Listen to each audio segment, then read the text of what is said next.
Good evening, ladies and gentlemen. Welcome to Reference Point. I'm your host, Dave Cokerhook, and we're back for our second set of conversation topics with Kartik Gada, who is the author of a phenomenal white paper called the Accelerating TechnOnomic Medium. Last episode, we were talking about some of the fundamentals and how this concept came about.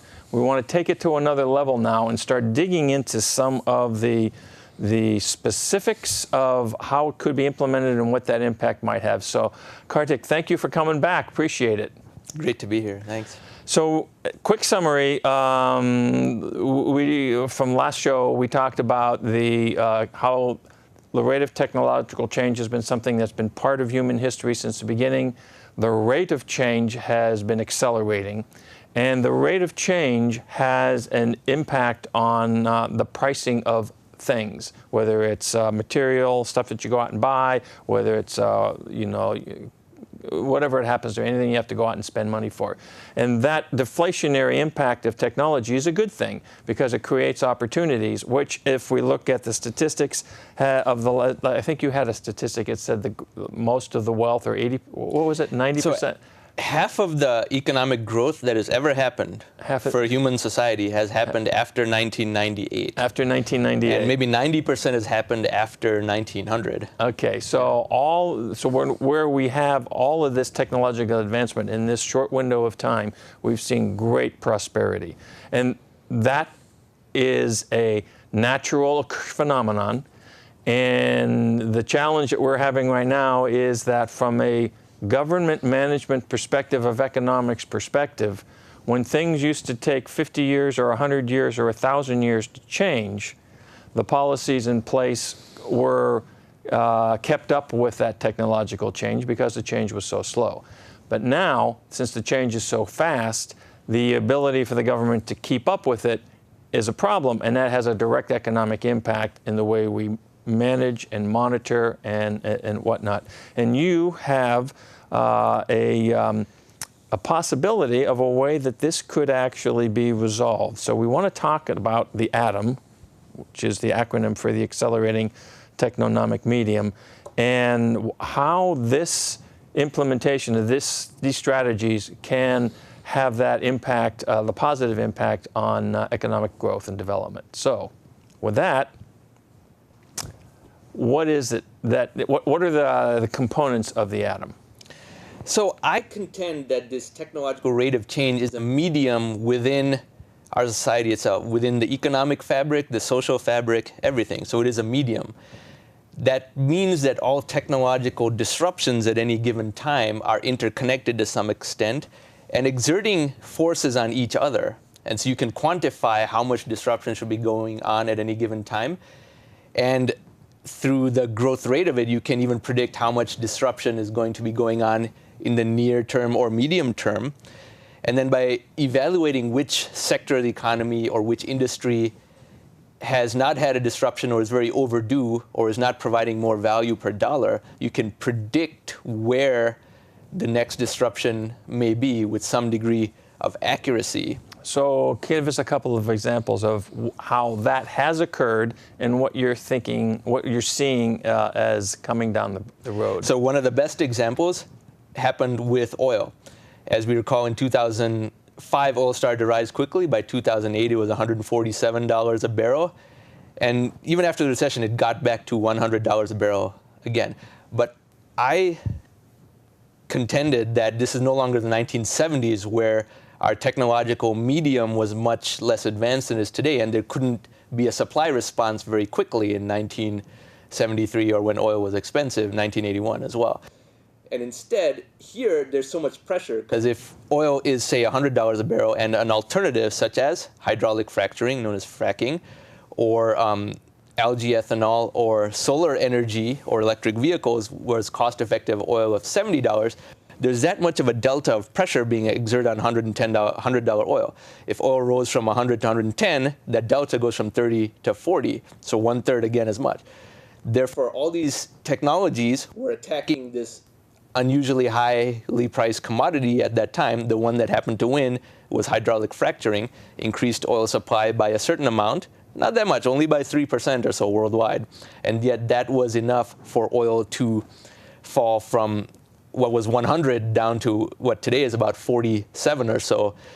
And therefore, this input into so many businesses and so many people's personal finances has greatly come down because technology found a way around an important input that was just too expensive.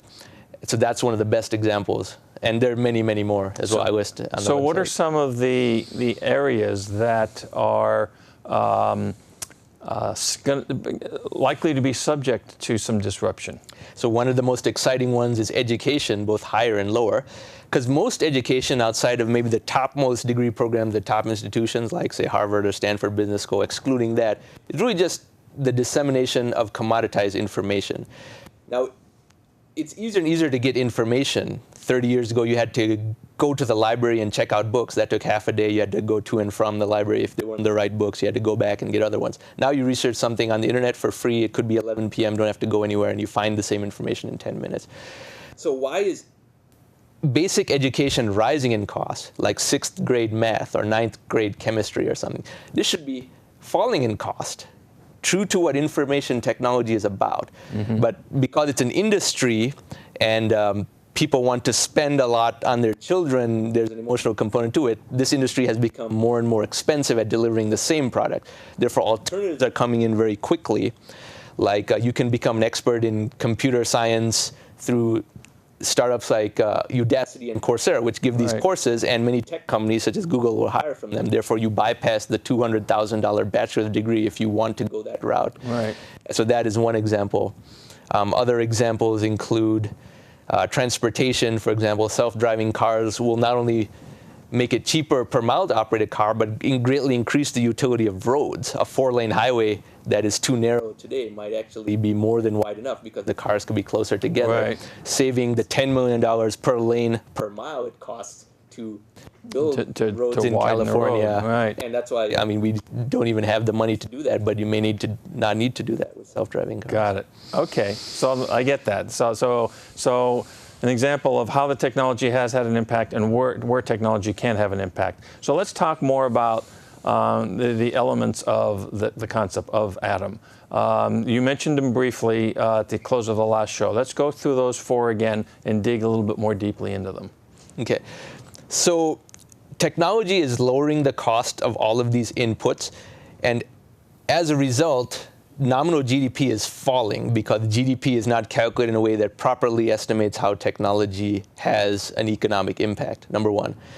Because inflation is getting very low and it was nearly in deflation, we have to do quantitative easing just to have the inflation above zero and to offset technological deflation. This was not needed before because these rapidly deflating products are now 2% of world GDP, but 8 years ago it was only 1%, too small to matter. 8 years before, it was only 0.5%. So define quantitative easing. We've used the term a couple times here in this episode and the last episode, but define that for us. So in the US, the Federal Reserve, it creates money. Sometimes it's called printing money, but it's not exactly printing money. It creates new money in the economy by buying 2 types of securities, US Treasuries and mortgage-backed securities, and holding them on the balance sheet. So that's how it can inject new money into the system. Other countries use a slightly different approach, but effectively it's the same thing, also done in great volume by the European Central Bank and the Bank of Japan. Okay. So they're buying these securities. And by the fact and those securities belong to somebody else, right? They don't belong to the government. At the time that they purchase, and the government then takes custody of those things, puts it on their books as an asset that they own, and they've paid X amount of dollars for. Now that money is injected into the economy. Is that the idea? That money is injected in the economy. The premise is that the assets will be sold back to the economy someday at a later date. That is what the U.S. Federal Reserve believes, and that's why it maintains that balance sheet. I contend that it can never be sold back, and it also should never be sold back. Because? Because the amount of quantitative easing that is needed just to offset technological deflation and to keep inflation above zero is rising exponentially. Technology's portion of the economy, like I said, in 1999 it was 0.5%, 2008 1%, but by now it's 2%. That is rising quickly, and it's converging to a larger share of the economy. In 8 years, it could be 4%. So why is inflation important? Well, it wouldn't have been inherently important if we hadn't structured our entire economy around debt. But since the United States is a society that pushes debt, whether in the form of mortgages or student loans, when you have a lot of debt, deflation is by far the scariest thing you can experience. Inflation is actually your friend, contrary to what the conventional wisdom is based on the 1970s. In a debt-based society, inflation digs you out of that debt very quickly. Deflation is the biggest terror. Okay. So inflation can be a positive thing with respect to the way we operate here, and you're suggesting that the technological advancements facilitate an inflationary activity. Is that, am I well, the saying that technological advancements facilitate deflation. Deflation. So just to avoid deflation and have a debt crisis, we have to do quantitative easing. Add money into the economy because that would have been the inflation. Got it. It's okay.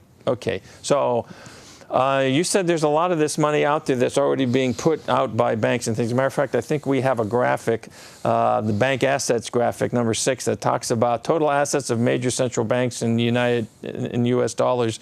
And this is, what exactly is this telling us relative to this injection of funds into world economies? So the major central banks of the world each has done this type of monetary creation for their economy, and they aren't coordinated with each other very much, and certainly not in the beginning. Yet in only 8 short years, we have gone from very little in terms of cumulative monetary creation to a much higher number. So we are up to 17 or 18 trillion now. And this is just this is over a period, 17 trillion over a period of just 8 or 9 years. So a total of $17 trillion has been put into the... Okay. Yeah, a total of 17 trillion, 200 billion a month ongoing as we speak, so it has not stopped.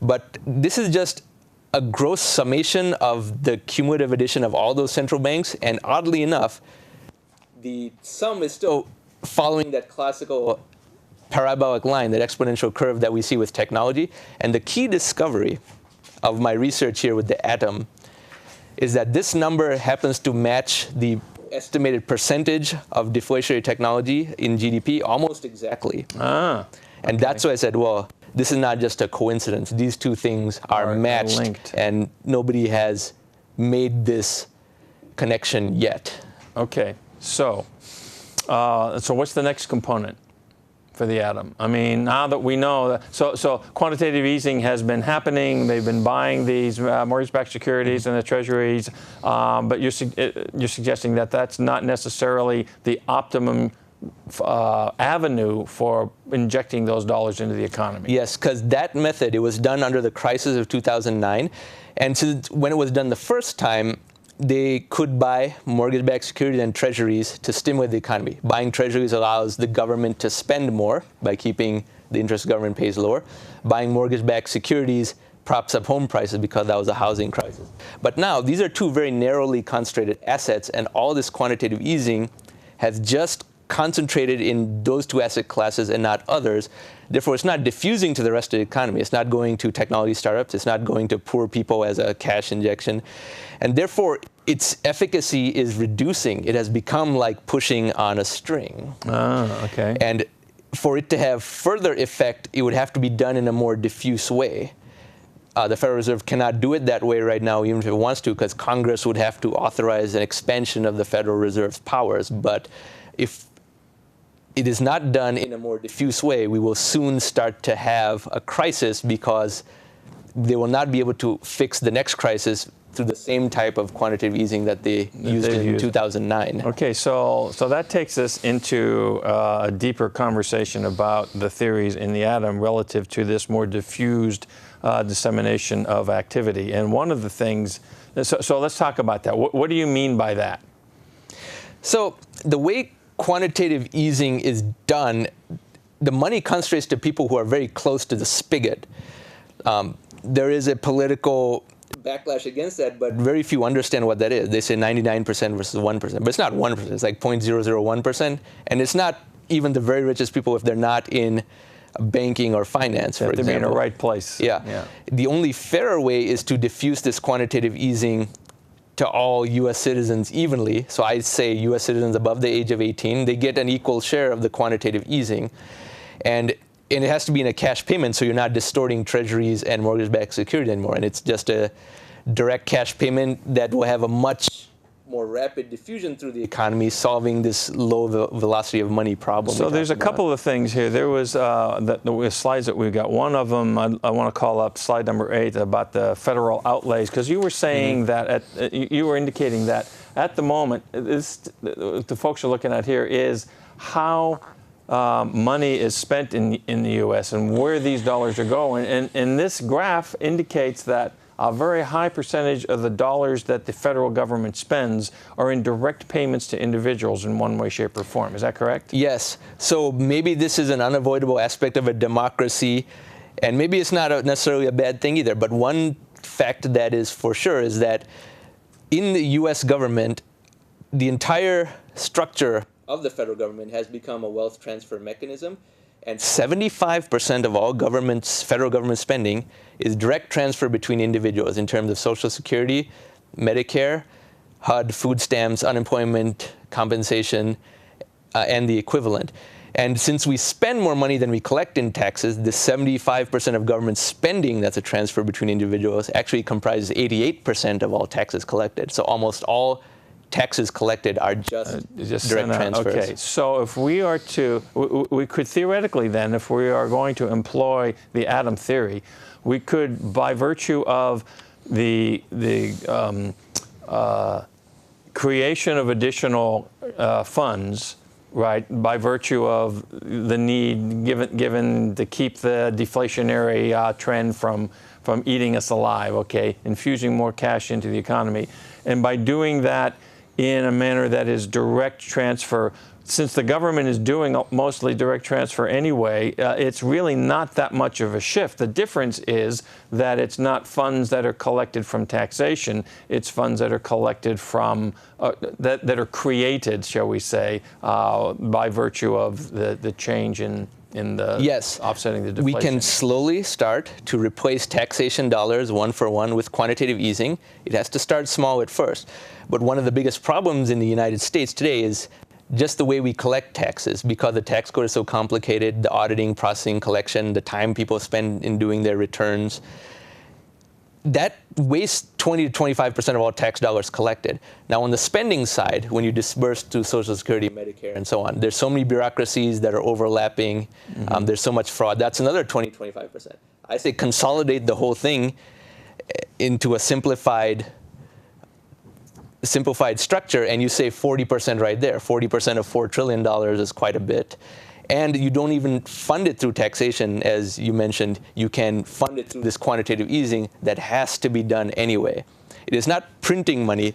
It is not free money. It is a quantitative easing that has to be done anyway just to keep up with technology. I think something that's maybe important to make sure we understand here about this is we're not talking about this form of infusion through what we're using the term quantitative easing is not deficit financing, is it? It's not. In fact, corrects that problem, because the deficit is the gap between taxes collected and federal outlays.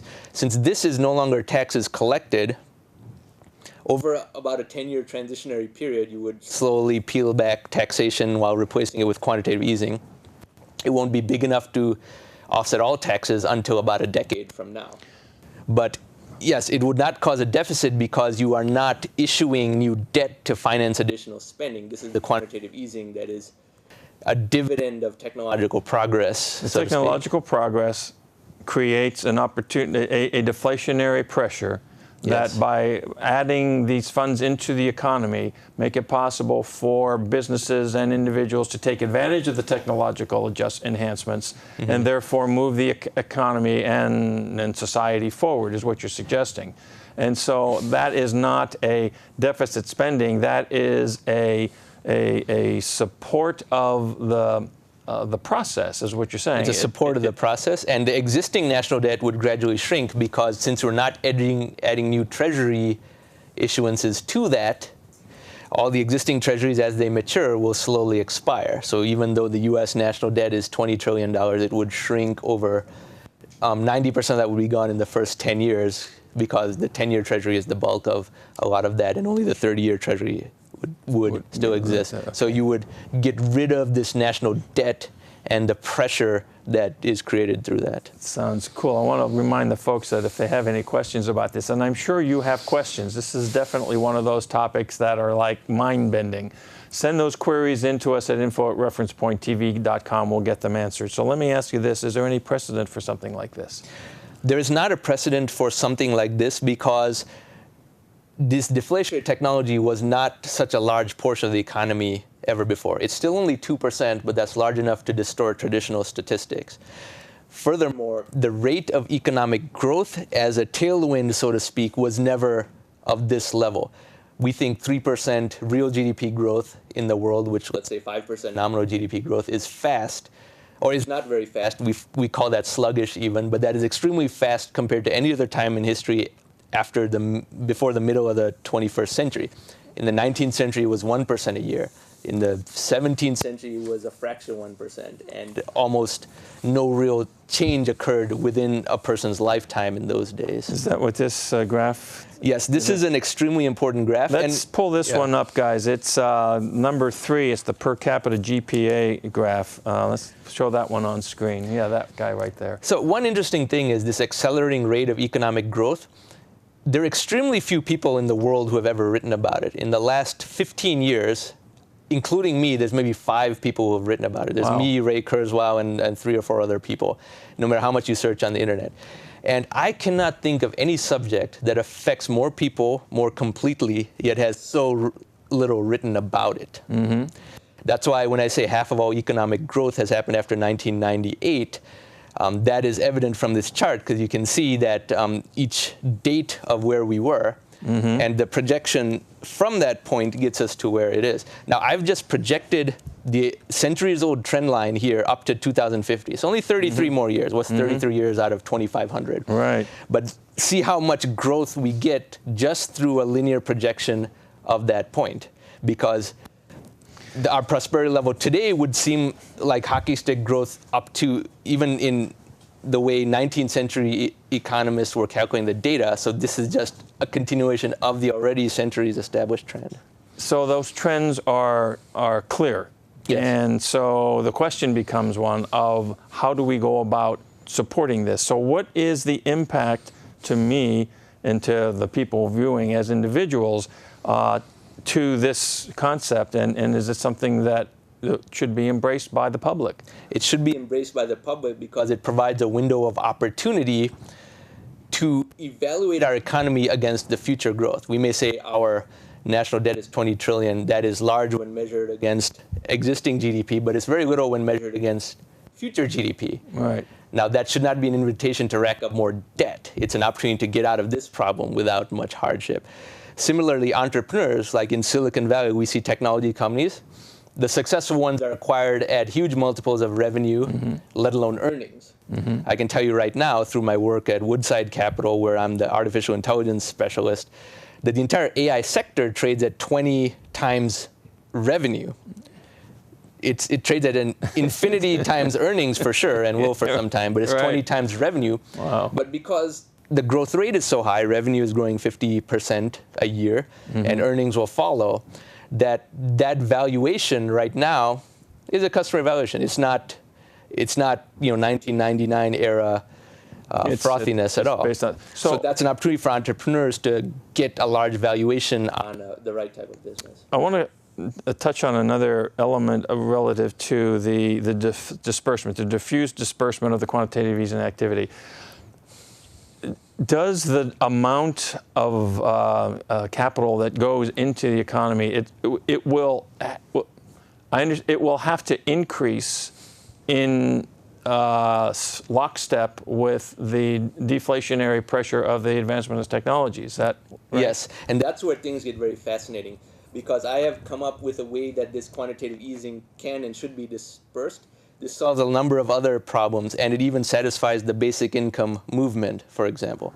The basic income movement, which more governments in the world are getting closer to adopting, Finland and Switzerland among them, they still believe that basic income should be funded through a tax increase, whereas I contend that basic income will only be viable when it is accompanied with a tax lowering, because only then do you create enough entrepreneurship to produce enough technology to create new deflation that allows the stipend to increase. Mm-hmm. It can, even today, increase at a rate of 16 to 24% a year. And it should be increased in monthly increments to make it granular enough. So 1 to 1.5% a month. Under current calculations today in the United States, that would be only $500 a month. It doesn't seem like much, $500 a month for every US citizen over the age of 18, but it's increasing quickly. Next month, it will be maybe 508. The month after that, 515. And as you go month after month, year after year, by 2025, it could be $2,000 a month. By 2035, it could be $8,000. Which is a great little safety net. I mean, we talk about needing and wanting to have safety nets, but the other thing that you mentioned, we have like maybe 1 minute and 10 seconds left in the show.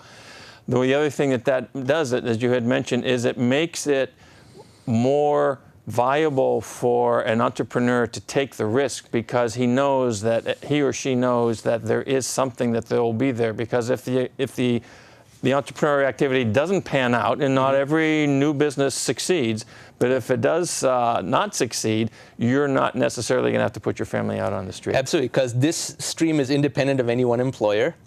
You know there's no income tax, so the upside on your entrepreneurial success is much higher. You can attract more employees to join a startup because they also get this basic income.